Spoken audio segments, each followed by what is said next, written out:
Si te vas de esta casa, me harías un favor, dijo Reginaldo sin levantar la voz, con la indiferencia de quien habla de tirar la basura. Yo tenía en la mano una taza de café. Aún humeaba. Me la había servido hacía apenas 2 minutos.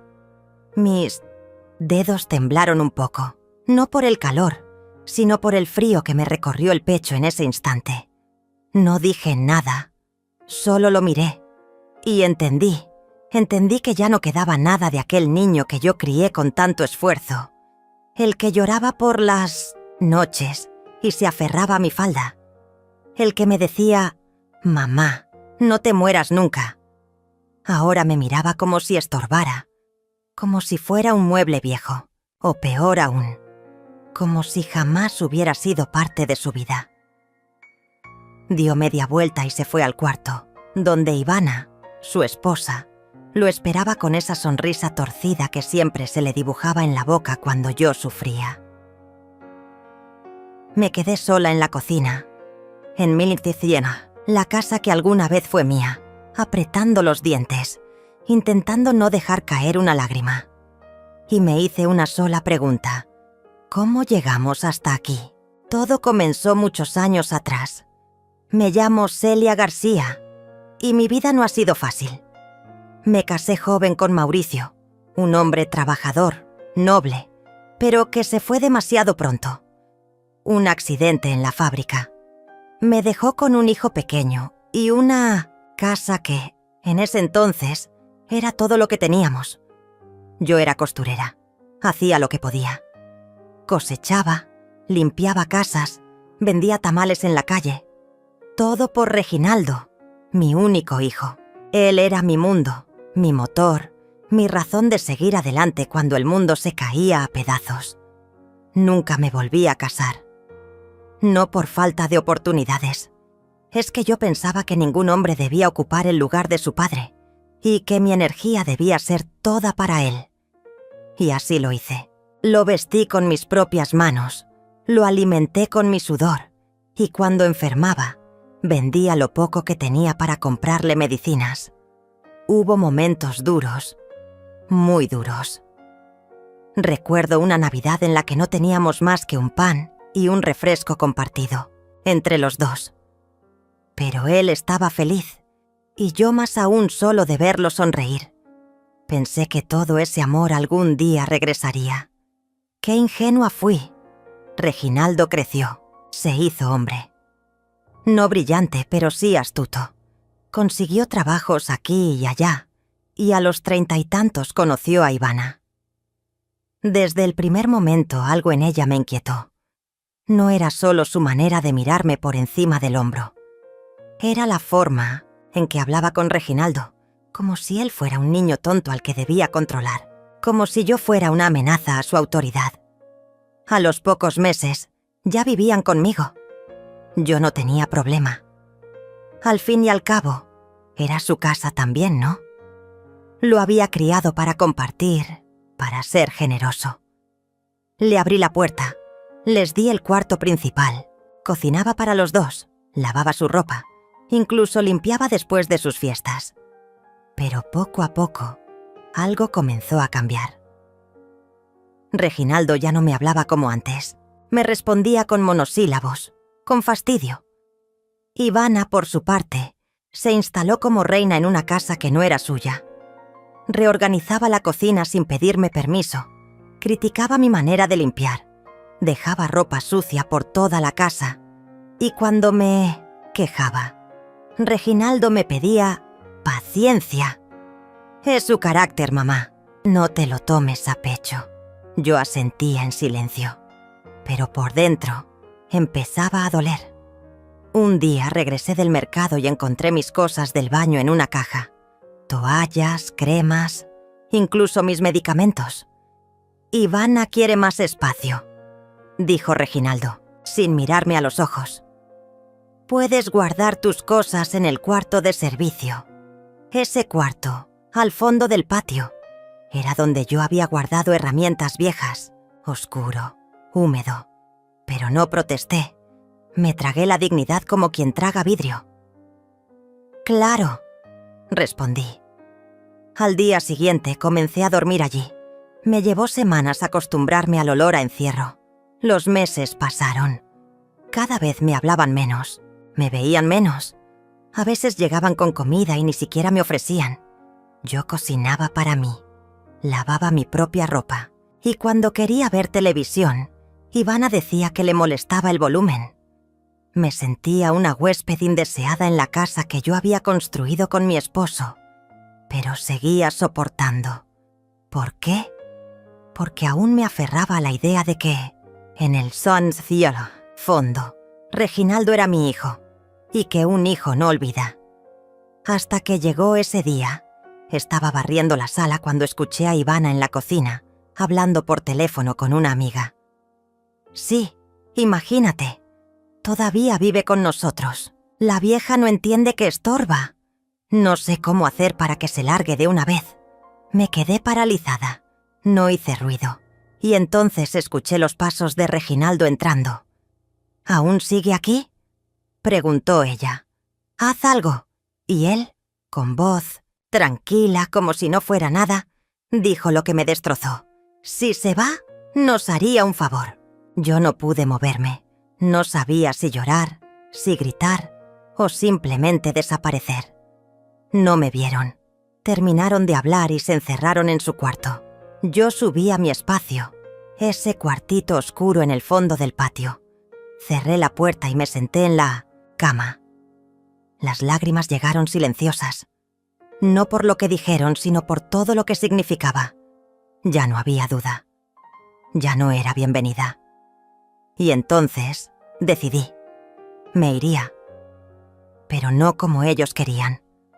Me iría como yo merecía. Aún faltaban pasos, detalles, estrategias. Justicia.yo ya no era la mujer frágil de antes. No me fui esa noche. Aún no. Me acosté en ese cuartito húmedo, con la cabeza llena de pensamientos, con el pecho apretado como si alguien me hubiera apuñalado. Dormí poco. Me levanté antes del amanecer. Preparé café, como siempre, pero esta vez solo para mí. Me senté en el patio, bajo el árbol seco que Mauricio había plantado hace décadas, y miré el cielo mientras clareaba. Pensé en mi vida, en lo que fui, en lo que me convertí. Y fue ahí cuando decidí que, antes de irme, iba a recordar quién era yo. Quién fui antes de ser ignorada, humillada, descartada por mi propio hijo. Cuando Mauricio murió, Reginaldo tenía apenas 7 años. Era un niño dulce, callado. Le costaba entender la muerte. Pasó semanas preguntando cuándo volvería su papá. Lloraba por las noches. Se metía en mi cama temblando. Yo lloraba en silencio, cuando él no me veía. A los pocos meses, los ahorros se acabaron. Vendí las joyas que me había dejado mi madre. Empecé a lavar ropa ajena. A veces salía con la cara cubierta, avergonzada, porque algunas vecinas me reconocían. Pero más vergüenza me daba ver a mi hijo con hambre. Recuerdo un día que llegamos a casa sin un peso. No había qué comer. Reginaldo me miró y dijo: «No importa, mamá, yo no tengo hambre». Pero yo sabía que sí. Se le oía el estómago. Salí a la calle, caminé 6 cuadras y le pedí fiado a doña Tere, la de la tienda. Me dio un pan, un huevo y medio litro de leche. Esa noche, Reginaldo comió. Yo no. Y así fue durante años.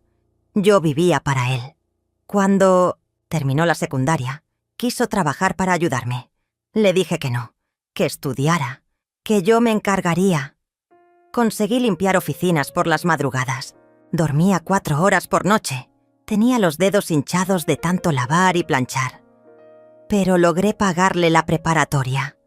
Incluso cuando me detectaron un problema en la columna y el médico me recomendó reposo, seguí trabajando. Porque él era mi inversión, mi esperanza, mi razón de resistir. Cuando terminó los estudios me dijo: «Mamá, te lo voy a pagar todo, vas a ver». Yo le creí. ¿Cómo no hacerlo? El primer golpe vino cuando cumplió 29. Ya trabajaba como asistente administrativo en una empresa pequeña. Tenía su propio dinero, aunque aún vivía conmigo. Yo no le pedía nada. Él me daba para los gastos básicos, pero casi nunca estaba en casa. Un día llegó con una mujer. Mamá, ella es Ivana, piel blanca, ojos fríos, vestía ropa cara. Me dio la mano sin mirarme a los ojos. ¿Y tú cocinas todos los días, Celia? Me dijo como quien pregunta si aún uso leña para calentarme. ¡Qué antigüita! Reginaldo rió. Mi mamá es de otra época. Me dolió. Pero sonreí. Pensé que era solo una broma. No lo era. A los pocos meses, Ivana ya se quedaba, todos los fines de semana. Tomaba mi lugar en la mesa. Se servía antes que yo. Usaba mis mantas. Incluso se quejaba del olor de mi comida. ¿Siempre cocinas con tanto aceite?, decía mientras fruncía la nariz. Reginaldo apenas la corregía. Se estaba convirtiendo en otro hombre. Un día discutieron fuerte en el pasillo. Ivana gritó que no quería seguir viniendo a una casa tan chica y tan fea, que merecía algo mejor. Esa misma semana Reginaldo me dijo: «Quiero que vivamos los tres aquí, pero habría que hacer algunos cambios». ¿Qué tipo de cambios? No sé. Quizás podrías usar el cuarto de atrás. Así ella se sentiría más cómoda. Mi sangre se congeló.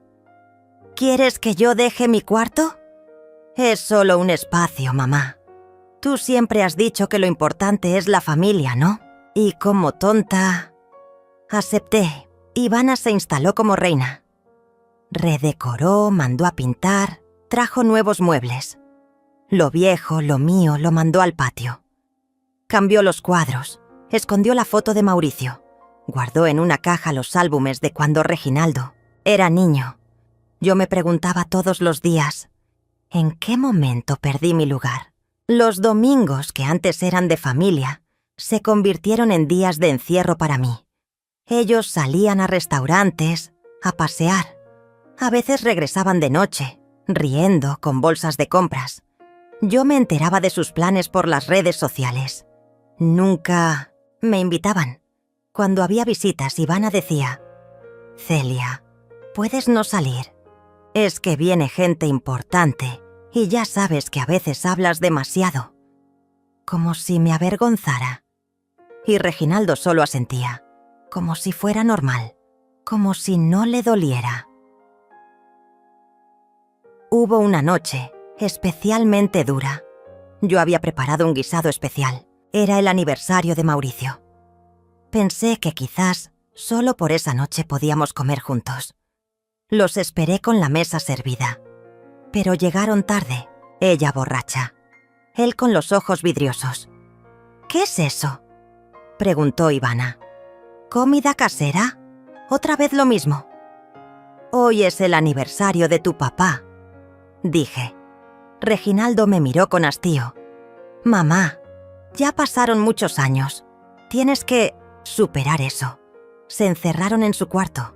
No tocaron un plato. Esa noche comí sola, con Mauricio en la memoria y el corazón hecho pedazos. Cada pequeño desprecio fue una herida, cada humillación, una cicatriz.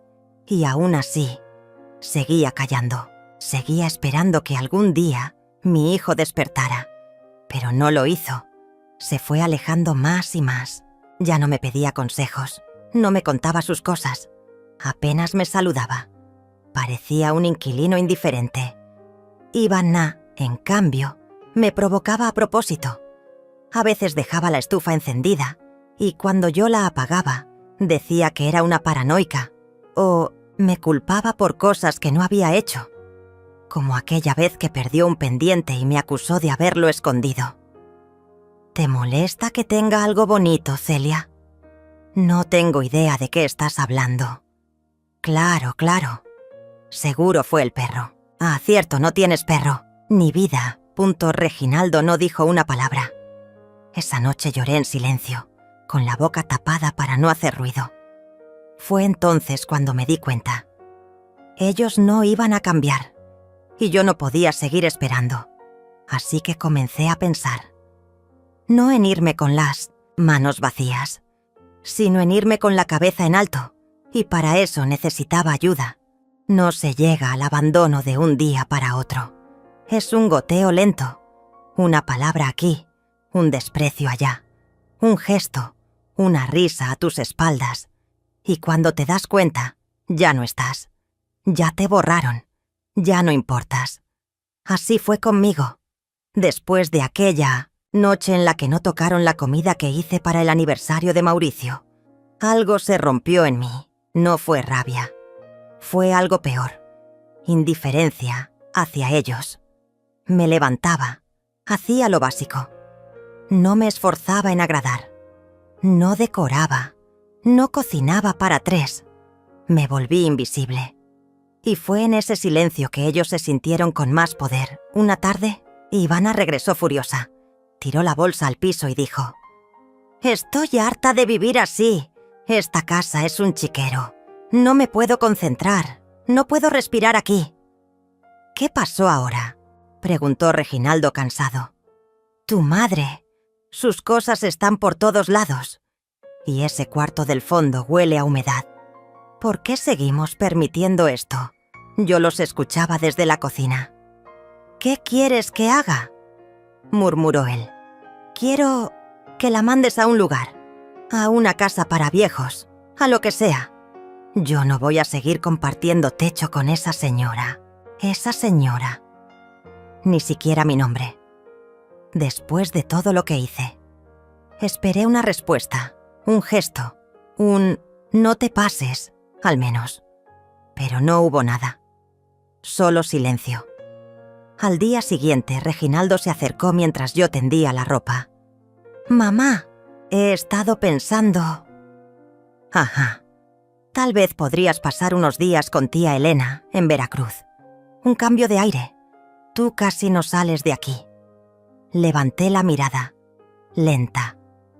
«¿Y eso se te ocurrió a ti o a tu mujer?». No respondió. «¿Quieres que me vaya, Reginaldo?». «No lo pongas así». «Entonces, ¿cómo? Dímelo claro». «Mamá, Ivana está estresada. ¿Y tú? ¿Y yo qué?». Bajó la mirada, se frotó la nuca. «Tú ya no encajas aquí». Me quedé en silencio. Me dolió, pero no iba a suplicarle. Solo asentí y seguí doblando la ropa. Esa noche no dormí. Me senté con un cuaderno viejo, el que usaba para anotar las compras, y empecé a escribir. No un plan, una lista de cosas que aún me pertenecían. El terreno en el pueblo, donde vivía mi hermana antes. Un par de alhajas antiguas que había escondido dentro de una bota vieja. Una cuenta olvidada, con poco, pero algo había. El título de propiedad de la casa, que estaba a mi nombre. Porque Mauricio me la dejó a mí. Ellos no lo sabían. Pensaban que por vivir aquí desde siempre, todo les pertenecía. Pero el papel decía otra cosa, y esa fue la chispa. Pensé, ¿y si me voy? Pero no derrotada, sino dejando atrás una lección que nunca olviden. Pasaron los días. Fingí normalidad. Reginaldo y Ivana comenzaron a planear unas vacaciones a Cancún. Me enteré por casualidad, al ver unos correos en la computadora. Ni una palabra me dijeron. Y aún así, los traté con cortesía. No por ellos, por mí. Sabía que la salida debía ser limpia, elegante, definitiva. Pero antes, las cosas debían ponerse aún más oscuras. Una mañana, Ivana entró a mi cuarto sin tocar. Llevaba un pañuelo en la mano. «¿Esto es tuyo?». «No, estaba en mi bolso. ¿Me lo tomaste?». «Claro que no. No tienes por qué mentir. Y tú no tienes por qué inventar cosas». Me miró con desprecio. «Eres una carga, Celia. Y pronto se te va a acabar el tiempo aquí». Salió dando un portazo. Temblé. No de miedo, de rabia contenida. Unos Días después, llegaron con un hombre alto, con portafolio. «Es un valuador», dijo Ivana sonriendo como víbora.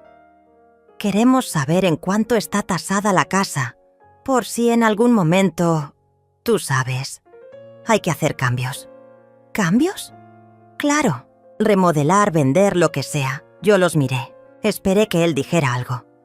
Reginaldo solo se encogió de hombros. «Es por si acaso, mamá». Me fui a mi cuarto. Cerré con llave. Y esa noche lloré por última vez en esa casa. Al día siguiente fui a la notaría. Saqué una copia certificada del título. Efectivamente, estaba todo en regla. Yo era la única propietaria. Y ahí mismo pedí algo más. Una revisión para preparar la venta formal de la propiedad. Fingí que era para herencia, pero en el fondo ya estaba cerrando el ciclo. Mientras tanto, Ivana empezó a dejarme tareas absurdas. «¿Puedes limpiar la terraza otra vez? Es que la noto con polvo». «¿Otra vez arroz, Celia? Cambia el menú, por favor». «¿Puedes dejar de escuchar la radio tan fuerte?» Me desconcentra. Cada día una queja. Cada día una forma de mostrarme que yo ya no era bienvenida. Y Reginaldo, cada vez más distante. Ya no me llamaba mamá, solo Celia. Esa fue la herida más profunda. Una tarde, mientras barría el patio, escuché a Ivana hablar por teléfono. No, obvio que no sabe nada. Cree que vamos a hacerle una fiestita o algo.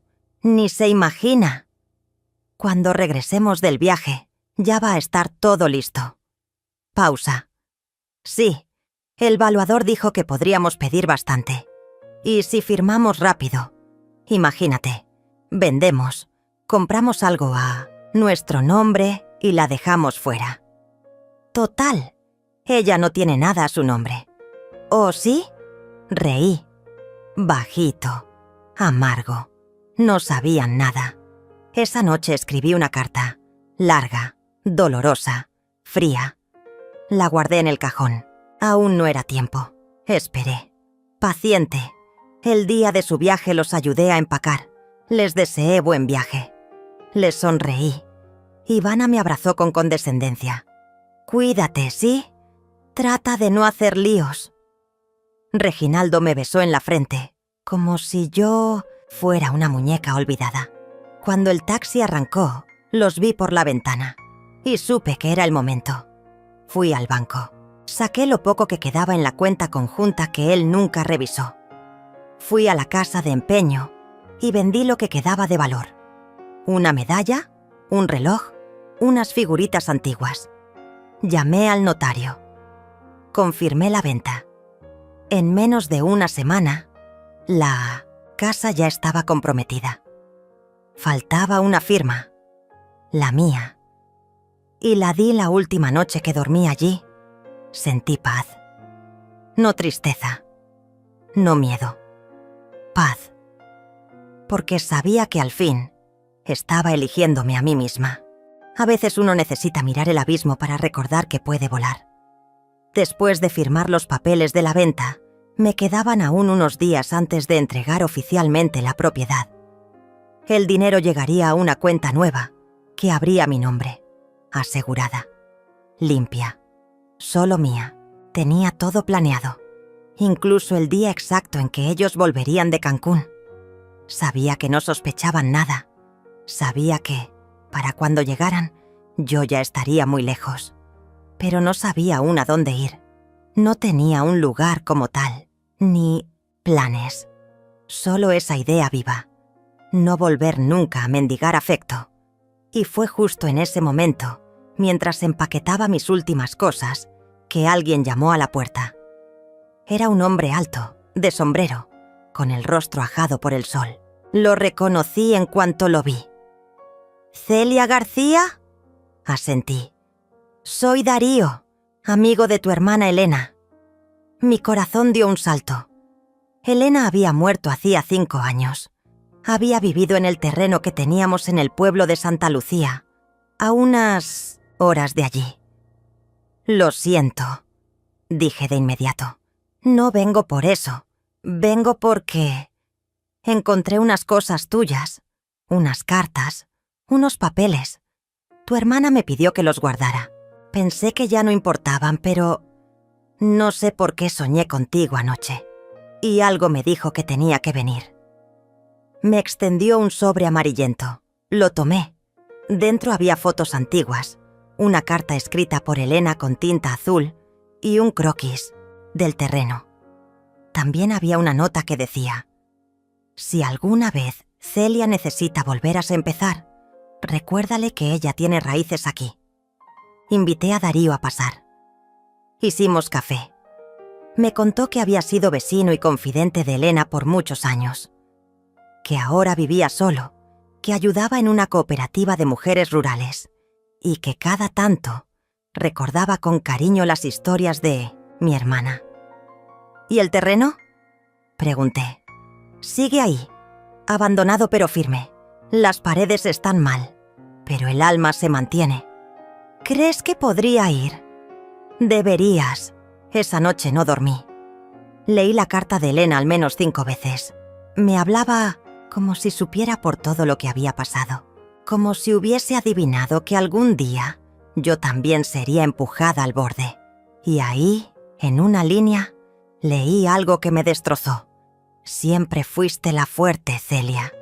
Yo me fui primero porque sabía que tú sabrías levantarte cuando nadie más creyera en ti. Llamé a Darío al amanecer. Le pregunté si el terreno tenía conexión eléctrica. Me dijo que no, pero que él podía ayudarme a instalar lo básico. Le pregunté si había transporte hasta allá. Me ofreció llevarme. No tienes que hacerlo. No lo hago por deber. Lo hago porque también estoy buscando algo que dé sentido a mis días. Esa tarde, mientras Ivana me mandaba mensajes sobre el clima en Cancún y fotos sonrientes con Reginaldo en la playa, yo organizaba mi partida definitiva. Pagué el último recibo de la casa, entregué las llaves al notario y empaqué lo mínimo. Lo demás, muebles, adornos, lo que ellos tanto valoraban por apariencia, lo dejé. No quise quedarme con nada que tuviera su olor. En el camino al pueblo, Darío y yo casi no hablamos. Pero cuando pasamos el puente viejo, me miró y dijo: nunca es tarde para reconstruirse. Sonreí. Estoy aprendiendo eso ahora. Al llegar a Santa Lucía sentí algo que no había sentido en mucho tiempo. Silencio verdadero. No el silencio de la indiferencia. El silencio que acompaña la paz. El terreno estaba tal como él había dicho. Descuidado, con maleza y muros descoloridos. Pero no había ruina allí. Solo historia. Entré y supe que ese sería mi nuevo comienzo. Pasaron semanas. Darío me ayudó a limpiar, a montar un pequeño generador, a conseguir una estufa vieja. La cooperativa del pueblo me recibió con los brazos abiertos. Eran mujeres fuertes, viudas, abandonadas, madres solteras, luchadoras. Y allí entendí que no estaba sola. Una de ellas, Carmen, me ofreció ayudar en un taller de bordado. Tenemos pedidos de fuera, pagos.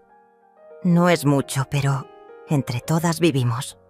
Acepté. Y mis manos, que antes temblaban por miedo, ahora temblaban por creación. Un día Carmen me preguntó: ¿y tus hijos? ¿Te buscan? Negué con la cabeza. Uno de ellos me deseó lejos, así que lo complací. Ella me miró largo, asintió, en silencio. Las semanas pasaron. El dinero de la venta me permitió arreglar el terreno poco a poco. Pinté las paredes, planté hierbas, compré una radio y hasta adopté un gato callejero que apareció una tarde sin avisar. Lo llamé Mauricio, como mi esposo. Un domingo, mientras barría el patio, vi a Darío llegar con un sobre en la mano. Llegó esto a nombre tuyo, a la vieja dirección. Lo abrí. Era una carta de Reginaldo. Sus palabras temblaban entre líneas. Volvimos de Cancún y la casa estaba vacía. Ivana pensó que era una broma. Yo también, pero luego leí tu carta. No puedo creer que hayas vendido todo. ¿Por qué hiciste eso, mamá? Reí, una risa corta, vacía, y luego seguía. No sé dónde estás, no sé si quieres que te busque, pero si alguna vez quieres hablar, aquí estaré. No respondí, ya no había nada que decir. Darío me miró. ¿Todo bien? Sí, respondí. Por primera vez en años, todo está bien. Esa noche me senté en el pórtico, con Mauricio el gato en mis piernas, y vi el cielo estrellado. Pensé en mi hermana, en lo que habría dicho al verme allí. Pensé en todas las veces que lloré en silencio, en cada humillación, en cada plato frío, en cada palabra no dicha, y supe que valió la pena cada paso que di para llegar hasta mí. Pero el pasado no se deja enterrar tan fácil. Y en la próxima parte, descubriría que ellos no pensaban rendirse tan fácilmente. Reginaldo no tardó tanto como yo pensaba. A las 3 semanas exactas de recibir su carta, apareció. No anunció su llegada. No pidió permiso. Simplemente estacionó un coche negro, nuevo, en la entrada del terreno y bajó con esa mirada de niño herido mezclada con la arrogancia de un hombre acostumbrado a conseguir lo que quiere. Yo estaba en la parte trasera, regando las plantas de lavanda que había conseguido gracias a Carmen. Cuando escuché el portazo del auto, supe que algo venía mal. No fue la sorpresa lo que me descolocó, fue la rapidez.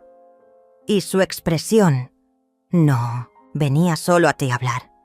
¿Qué es esto, mamá? ¿Qué estás haciendo aquí? ¿Cómo pudiste dejarnos así? Me limpié las manos en el delantal y lo miré. Había algo en su voz que me recordó al niño que fui dejando ir poco a poco. Pero también había veneno. El mismo que aprendió de Ivana, de su ego, de su comodidad. No le respondí de inmediato. Entré a la casa, serví agua y se la ofrecí. No la aceptó. Teníamos cosas tuyas, dijo. Documentos, joyas, recuerdos. Te fuiste sin mirar atrás.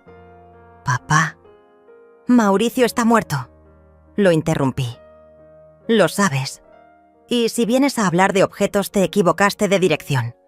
Vendiste la casa, nuestro hogar. Era mi casa, mi hogar. Tú mismo lo dijiste. Si me iba te hacía un favor. Sus ojos se nublaron. Bajó la voz. Caminó por la pequeña sala como si intentara encontrar argumentos entre las paredes, hasta que se detuvo frente a mí, con algo en la mano. Ivana quiere que esto lo arreglemos por las buenas. Pero si no accedes, tenemos formas. Extendió un papel. Era una hoja membretada de un despacho jurídico. Me senté antes de leerla. Era una amenaza velada. Si no, restituía el patrimonio familiar. Iniciarían un proceso por enajenación sin consentimiento de los herederos legítimos. Me reí. No porque fuera gracioso, sino porque era absurdo. No tienes derecho, le dije. Soy tu hijo. Tengo derecho a proteger lo que me corresponde. No te corresponde nada, no mientras yo esté viva. Y aún después, si pudiera elegir, no te dejaría ni un clavo oxidado. «No puedes hacer esto», gritó golpeando la mesa con el puño. Ya lo hice. El silencio se volvió denso. Mi corazón latía con fuerza, pero mi voz se mantuvo firme. Era la primera vez que le hablaba así. La primera vez que no le pedía amor, que no me justificaba. Y esa libertad se sintió como un fuego lento que me recorrió el pecho. Reginaldo tomó el documento, lo arrugó y lo metió de nuevo en su carpeta. Antes de irse dejó otra frase que me perforó.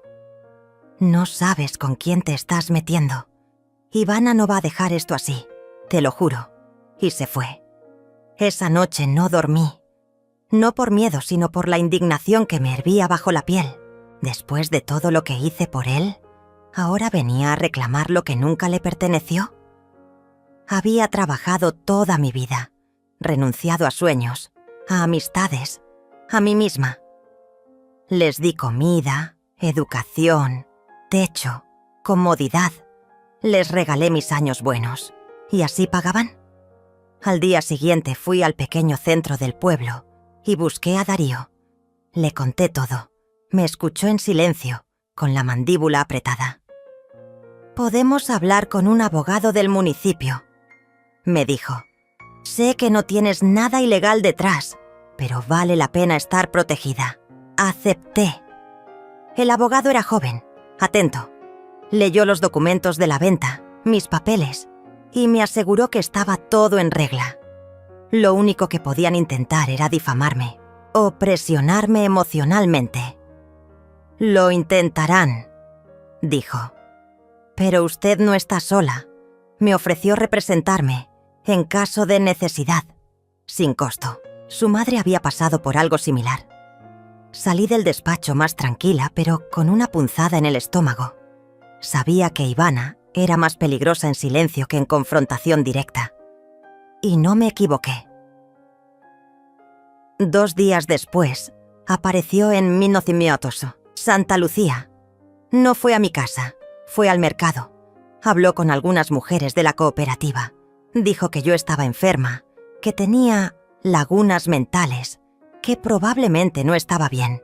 Insinuó que tal vez debía recibir atención médica, que mi decisión de mudarme a un lugar tan apartado era señal de desequilibrio. Carmen fue quien me lo contó, indignada.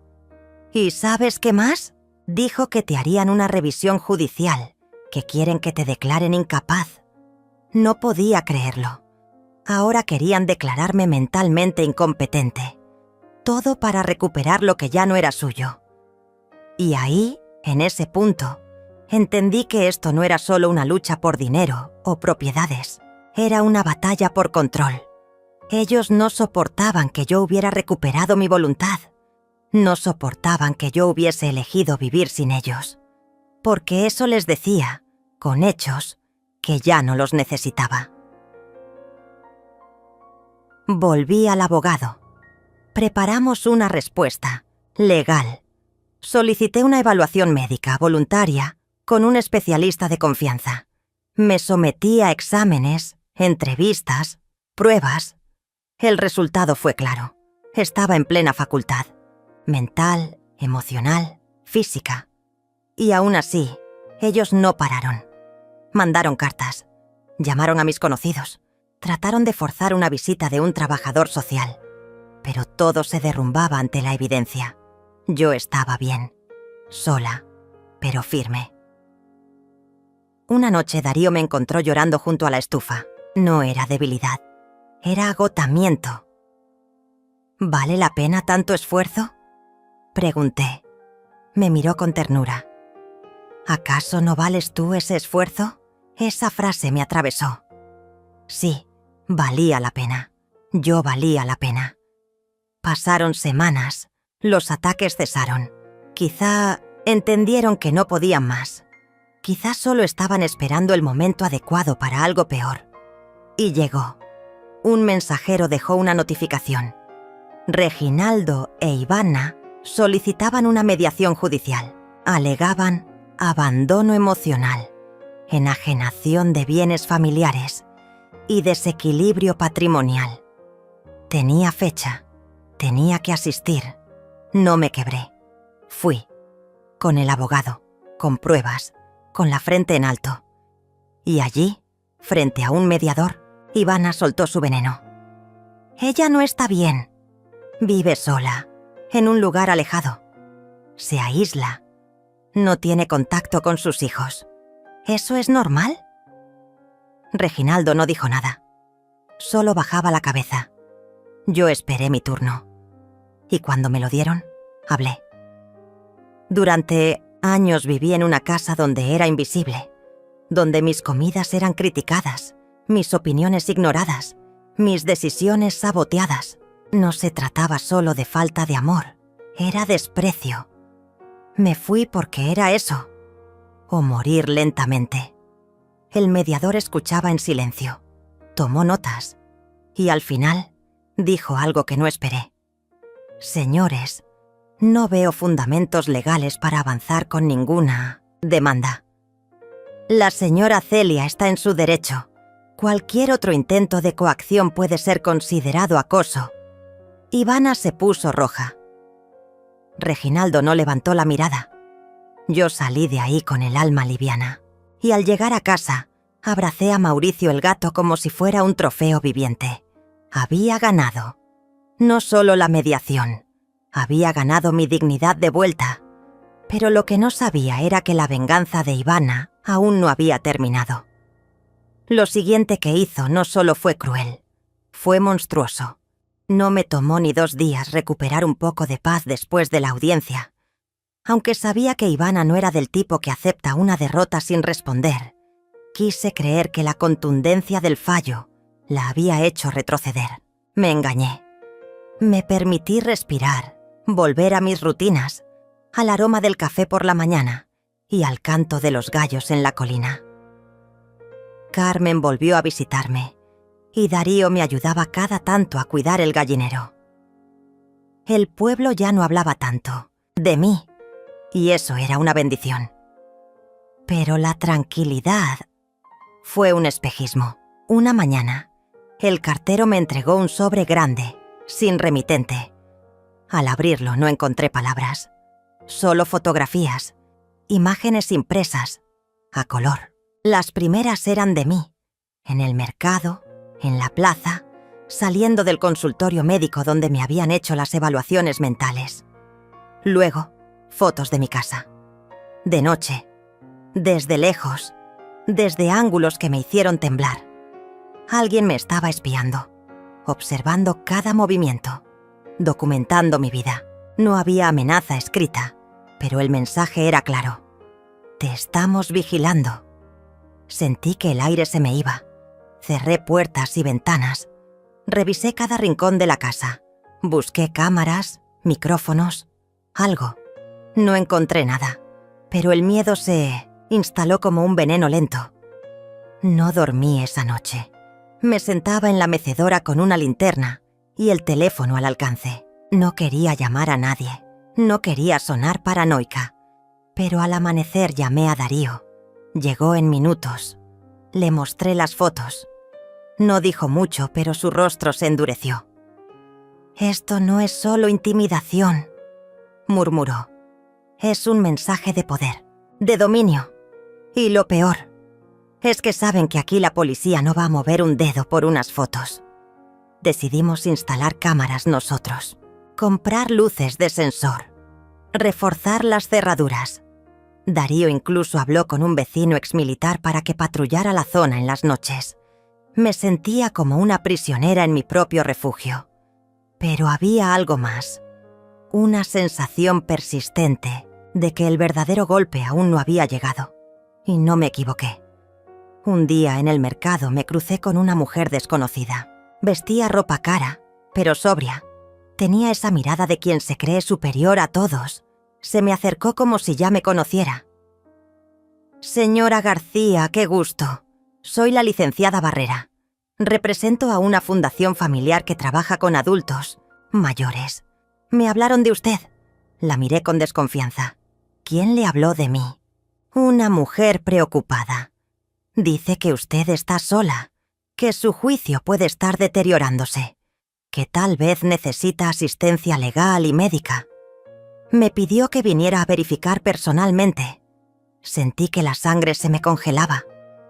No lo dijeron directamente, pero era evidente. Ivana había contratado a alguien para intentar demostrar que yo no estaba en condiciones mentales de seguir sola.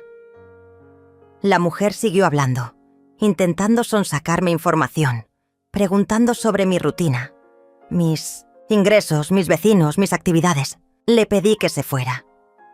Lo hice con educación, pero con firmeza. Y cuando me alejé, supe que no la había espantado. Su trabajo era más profundo. Era una sombra, una invasora legal que se metía por huecos invisibles. Volví a casa y llamé al abogado. Me recomendó registrar todos los incidentes, hacer una denuncia preventiva. Estaba claro, querían incapacitarme legalmente, quitarme el derecho a decidir, a ser libre. Esa misma semana recibí una notificación oficial. Un juzgado había aceptado evaluar una solicitud de tutela promovida por Reginaldo e Ivana.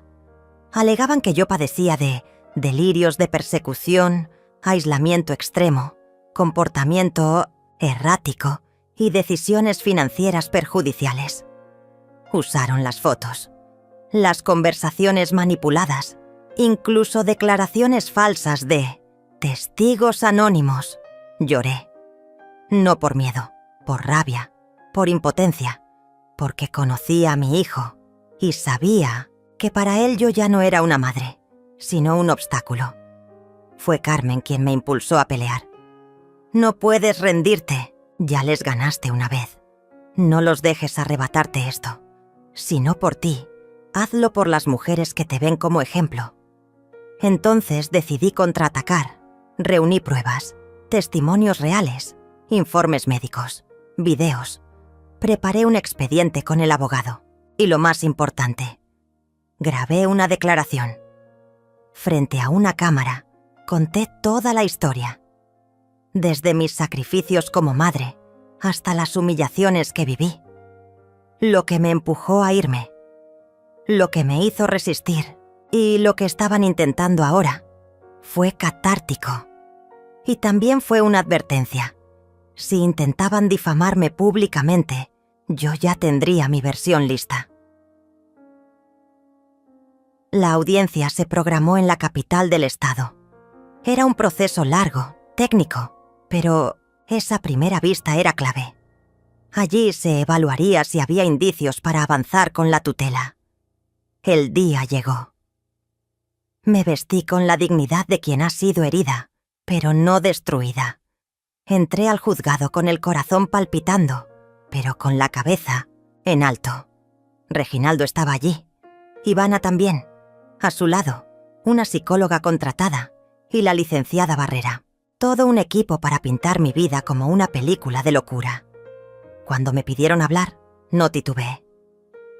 Mi nombre es Celia García. Tengo 72 años. He trabajado desde los 15. Crié a mi hijo sola por muchos años. Lo alimenté, lo cuidé, lo eduqué. Me insultaron, me ignoraron, me usaron. Y cuando decidí vivir para mí, me llamaron loca. Mostré las fotos, los informes médicos, los testimonios.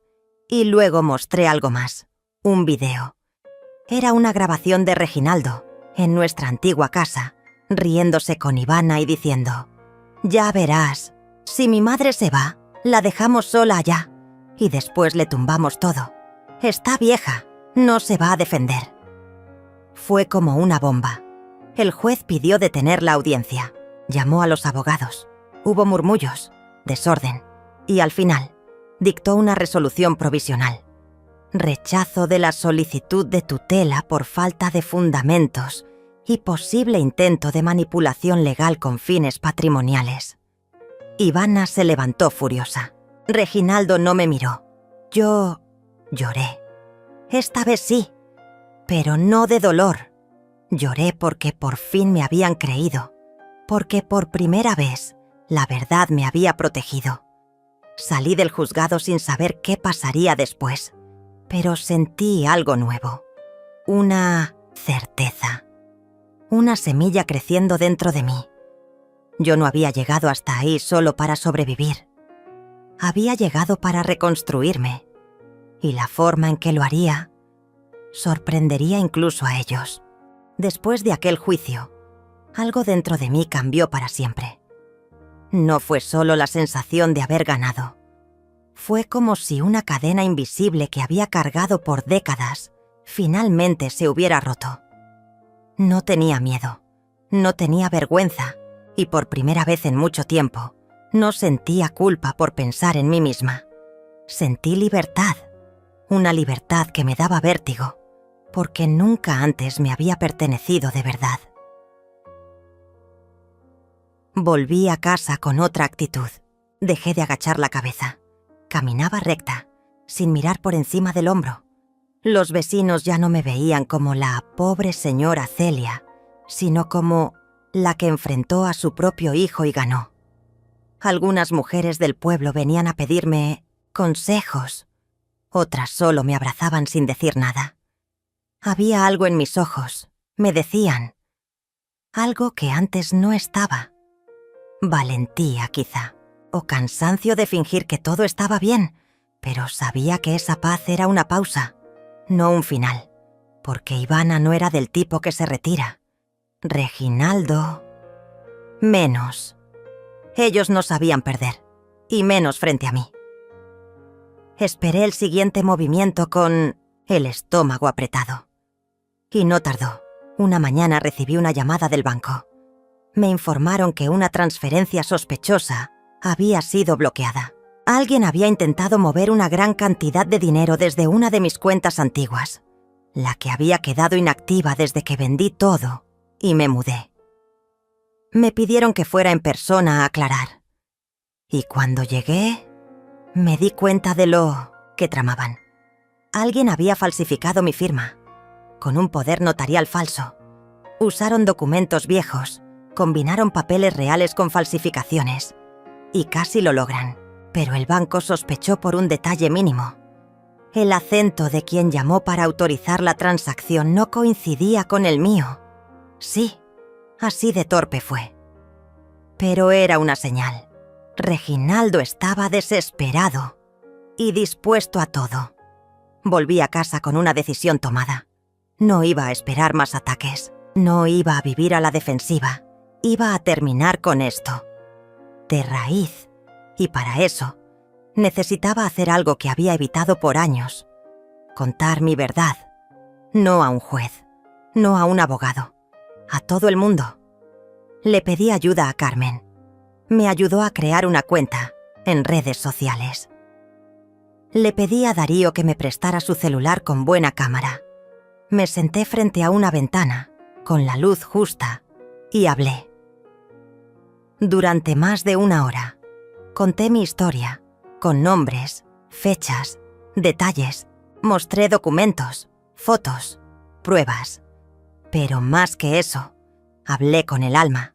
Hablé como madre herida, como mujer humillada, como ser humano cansado de callar. Dije todo.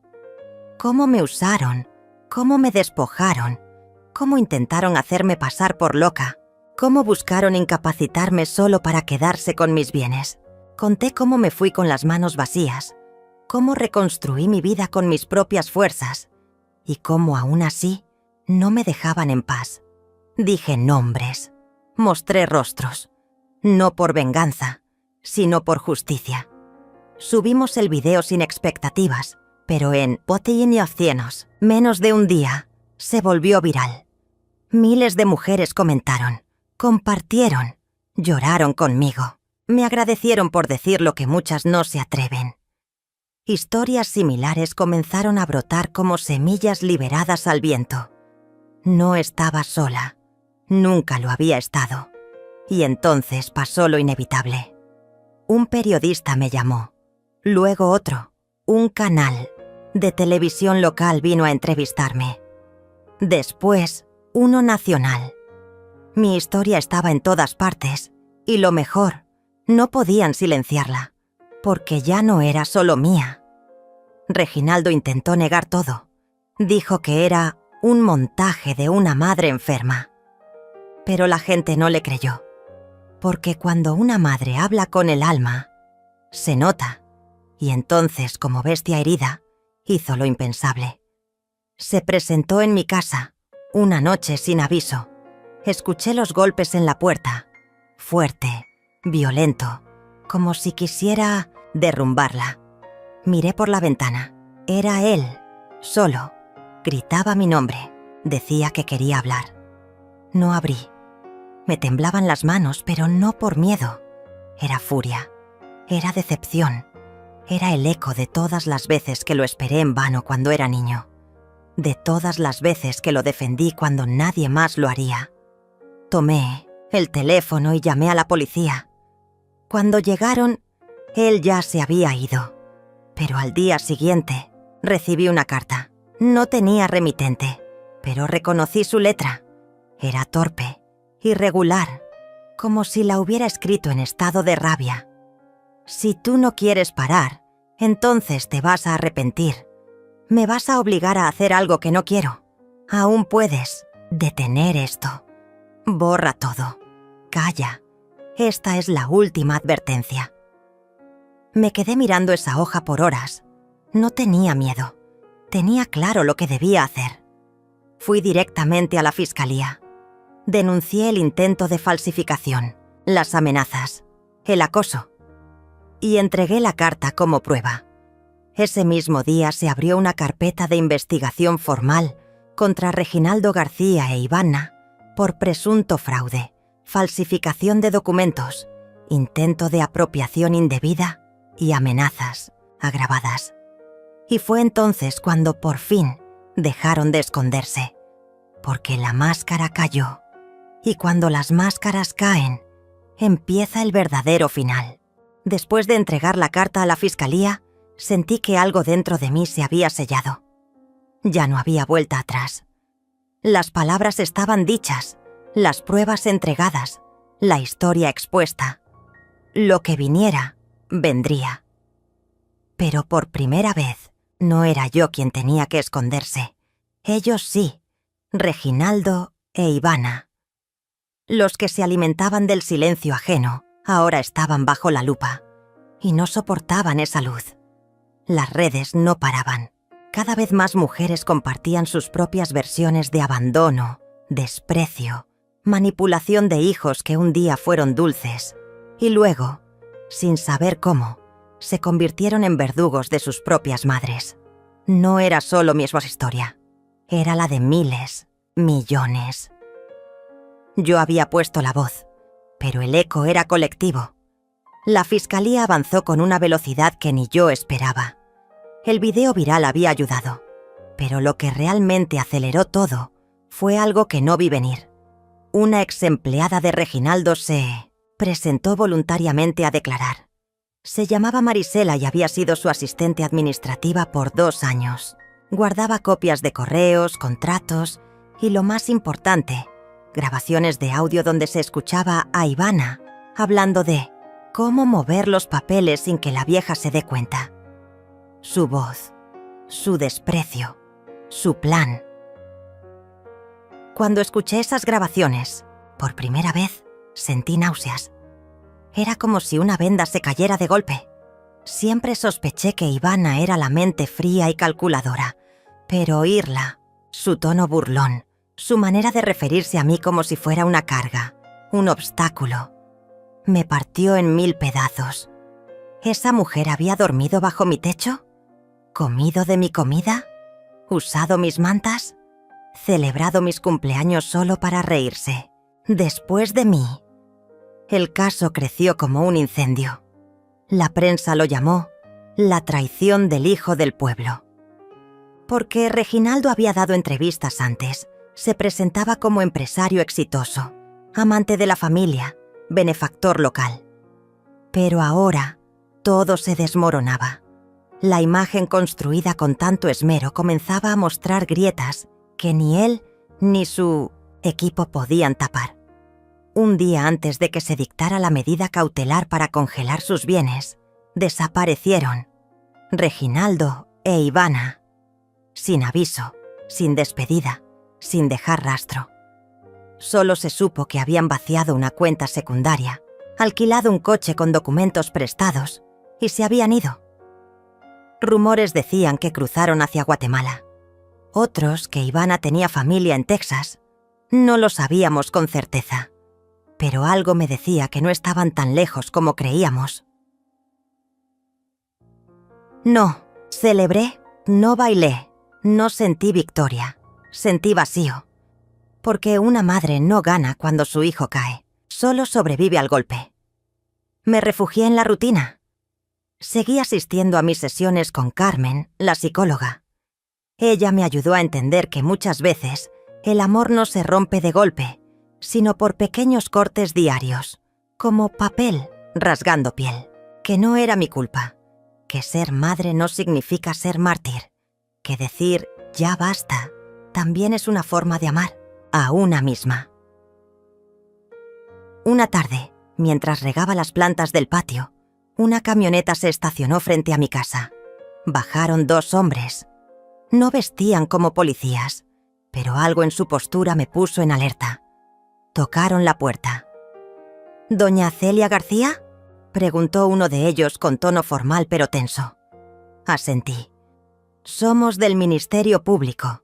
Tenemos una orden para revisar esta propiedad. Hemos recibido una denuncia anónima de que los imputados podrían haber regresado y estar escondiéndose. Aquí». Me congelé. «¿Aquí?», pregunté sin entender. «¿Hay alguien más viviendo con usted?», preguntaron. Negué. Entraron, revisaron cada rincón, hasta el gallinero. No encontraron nada, pero el mensaje estaba claro. Alguien estaba jugando sucio. Otra vez. Alguien quería que pareciera que yo los estaba encubriendo. Ese alguien tenía nombre y apellido, y sabía exactamente cómo intimidarme sin mostrarse. Esa noche no dormí. Pensé en tomar un avión, irme, cambiar de nombre, comenzar en otro país. Pero al mirarme al espejo, me vi. No a la mujer rota de antes, sino a la nueva, la que se había enfrentado al desprecio, al juicio, al abandono, la que aún estaba de pie. Así que hice lo único que podía hacer. Me defendí. Volví a grabar. Volví a hablar. Esta vez con más fuerza. Expliqué lo sucedido. Mostré la orden de revisión. Declaré mi inocencia. Y sobre todo, desafié públicamente a quienes me perseguían. Si tienen algo que decir, den la cara. No se escondan detrás de amenazas ni denuncias falsas. Yo ya no tengo miedo. Y no me voy a ir a ningún lado. Ese video fue el más visto de todos. Más de 3 millones de visualizaciones en 2 días. El apoyo fue brutal. Periodistas, abogadas, activistas, incluso actrices. Todas se pronunciaron a mi favor. Me invitaron a programas, me ofrecieron representación legal, me defendieron públicamente. Una senadora me llamó para incluir mi testimonio en una propuesta de ley sobre violencia patrimonial. Y entonces, algo inesperado ocurrió. Una mujer tocó a mi puerta. Cabello recogido, rostro marcado por los años, mirada firme. Me dijo su nombre, con voz baja. «Soy Azucena, la madre de Ivana». Me quedé sin palabras. Ella me miró con tristeza. «No vengo a defenderla. Vengo a pedirte perdón. No por ella, por mí. Porque yo también callé. También sufrí. También fui humillada por esa hija que crié. Pensé que era mi culpa. Hasta que vi tu historia. Y entendí que hay hijos que se pierden. Y que no es por nuestra falta de amor, sino por su exceso de egoísmo. Nos abrazamos, lloramos. Y esa noche dormí mejor. Porque entendí que aunque el dolor no desaparece, sí se transforma.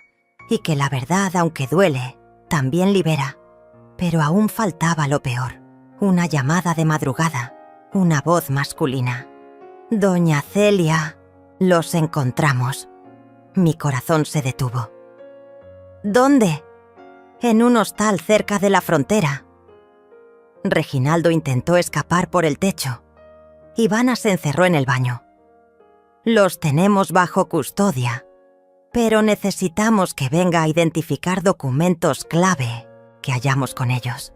Son suyos». Mi cuerpo tembló. Era el final o el principio. Me preparé sin decir palabra. No era miedo. Era un peso. Una gravedad profunda en el pecho que no sabía si era tristeza, rabia o una mezcla de ambas. Tomé un taxi. El trayecto hasta el pequeño municipio donde los tenían fue largo. En silencio, con la mirada perdida en las ventanas, los árboles, las casas lejanas. Todo parecía ajeno, como si fuera una película que yo apenas observaba desde afuera. Pero no lo era. Era mi historia.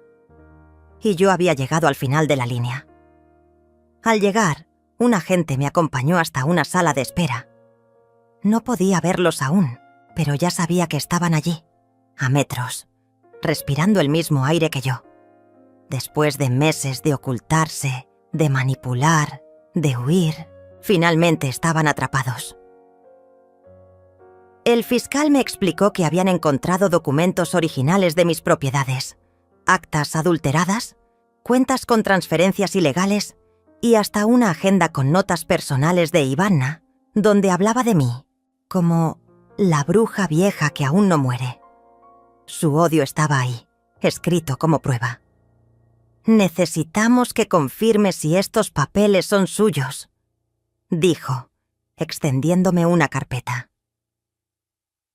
Reconocí mi firma falsificada, el sello de mi notaría manipulado, incluso una escritura donde figuraba que yo les había donado la casa por voluntad y agradecimiento eterno. Me dieron náuseas. Sí, todo eso es mío. O lo era, dije con voz firme. Entonces el fiscal me preguntó algo inesperado.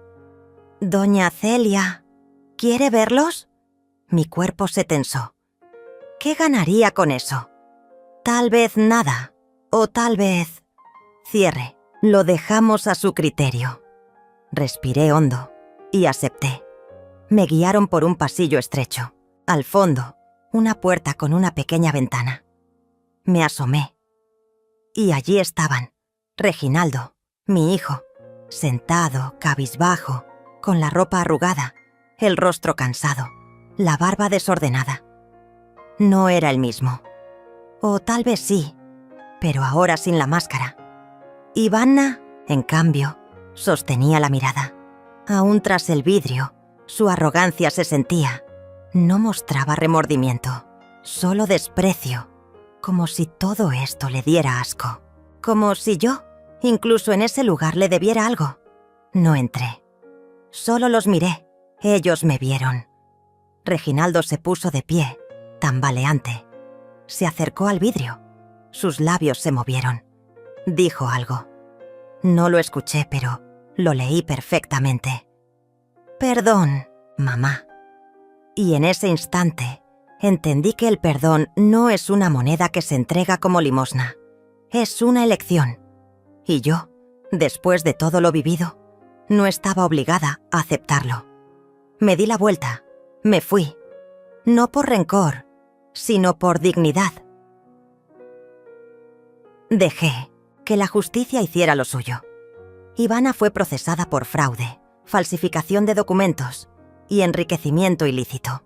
Reginaldo enfrentó cargos similares, pero con agravantes por haber usufructuado de la condición de su madre. Intentaron negociar, pedir arresto domiciliario, alegar depresión, pero el Ministerio Público no cedió. La opinión pública estaba encima. Había presión. El juicio se volvió mediático. Me ofrecieron dar entrevistas exclusivas, escribir un libro, contar mi historia en televisión nacional. Lo rechacé todo, menos una cosa, un foro organizado por una red de mujeres mayores. Me invitaron a hablar, a compartir, y allí fui, frente a más de 200 mujeres con historias parecidas. Algunas lloraban, otras asentían, todas escuchaban. Les hablé con el corazón. No nacimos para ser servidumbre eterna. No somos responsables de la ingratitud de quienes criamos con amor. No es nuestro deber callar ni aguantar. Es nuestro derecho vivir en paz. Y cuando te digan, si te vas, ¿me haces un favor?, responde, sí, pero me lo hago a mí misma primero. Aplausos, lágrimas. Algunas se me acercaron después. Yo también tengo un hijo que me trata mal, me dijo una. Mi nuera me quitó todo, dijo otra. Gracias por hablar. Nos diste fuerza. Yo no era heroína. Solo era una mujer cansada de callar. Volví a casa con el corazón más liviano. El silencio de antes había sido reemplazado por una paz nueva. Una que no dependía de nadie. Una que me pertenecía. Y entonces Lo decidí. Pinté la casa. Abrí un pequeño taller de costura en el garage. No por dinero, sino por gusto. Enseñaba a vecinas, a niñas del barrio, a mujeres que querían aprender algo nuevo. Ríamos, charlábamos, compartíamos. Una tarde, una joven tocó la puerta. ¿Usted es la señora del video? Asentí. Mi abuela dice que gracias a usted se atrevió a denunciar a sus hijos. Quería que le diera esto. Me entregó una bufanda tejida a mano, con una nota que decía: «Gracias por no callar». La guardé como un tesoro. Pasaron los meses. El juicio concluyó. Reginaldo recibió 8 años de prisión. Ivana, 10. Apelaron. Perdieron. Nadie lloró por ellos. Nadie los esperó.